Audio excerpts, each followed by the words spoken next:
রাহিকে আবারও সিঁদুর পরিয়ে জিয়াকে উচিত শিক্ষা দিল রাহুল। হ্যাঁ বন্ধুরা, আমরা এমনটাই দেখতে পাবো শুধু তোমারই জন্য ধারাবাহিকের আগামী পর্বগুলোতে।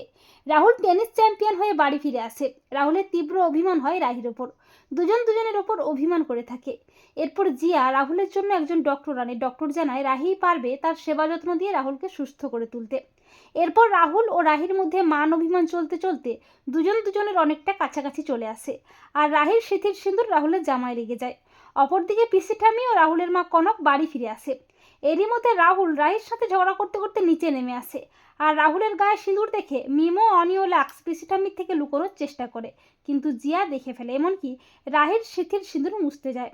তখন রাহি জিয়ার হাতটি ধরে বলে, তোমার সাহস তো কম নয়, তুমি কোন সাহসে আমার সিঁথির সিঁদুর মুছতে যাচ্ছ? তখন জিয়া বলে, তোমার লজ্জা করে না রাহি? অসভ্যতামি করার পর এখনো তোমার মুখ দিয়ে কথা বেরোচ্ছে? তখন রাহি বলে, স্বামী স্ত্রীর একসাথে থাকা, কাছাকাছি আসা, স্ত্রীর সিঁদুর স্বামীর গায়ে লেগে থাকা, এগুলো কোনো অসভ্যতাই নয়। জিয়া বলে, রাহি জেদ করো না, আমাকে সিঁদুরটা মুছতে দাও। তখন রাহুল বলে, জিয়া একটু বেশি বাড়াবাড়ি হয়ে যাচ্ছে না? জিয়া বলে, রাহুল আমি কোনো বাড়াবাড়ি করছি না, যেটা ঠিক আমি সেটাই করছি। তখন রাহুল চিৎকার করে বলে, আমাদের স্বামী স্ত্রীর মধ্যে ঠিক ভুল বিচার করার তুই কি? আর ঠিকটা আমি সবাইকে দেখিয়ে দিচ্ছি।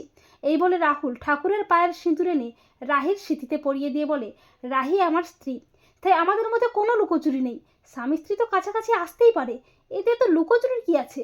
আর লাজ লজ্জারও বা কি আছে? তো বন্ধুরা, তোমরাও এটাই চাও তো যে রাহিকে আবারও সিঁদুর পরিয়ে জিয়াকে যেন উচিত শিক্ষা দেয় রাহুল? কমেন্ট করে এক্ষুনি জানিয়ে দাও তোমাদের মতামতটি।